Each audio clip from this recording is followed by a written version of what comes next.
در شهر شرقی جلال افغانستان بمبگذار مرگ طلب مواد ترکنده را فعال نموده کمش 12 کس را به هلاکت رساند.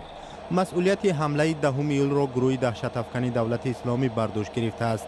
اداره والی ولایت ننگرهار اظهار نموده است که در این حادثه 8 فرد ملکی و 2 افسر امنیتی کشته شدند. ترکش به دکانها و ماشین‌های منطقه زیان رساند.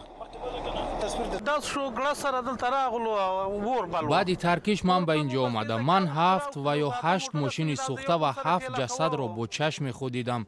از این بیشتر چیزی ندیدم.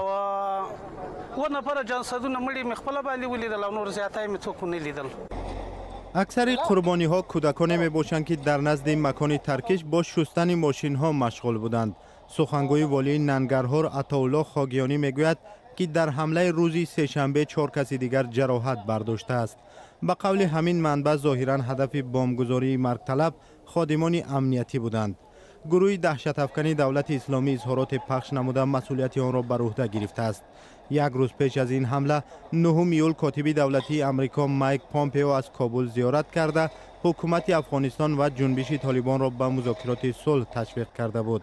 به عقیده شارحان افزایش خشونت در افغانستان با رقابت گروه‌های اکستریمیستی پیشوایان قبیله‌ها و جنگسالاران با حکومت مرکزی ارتباط دارد.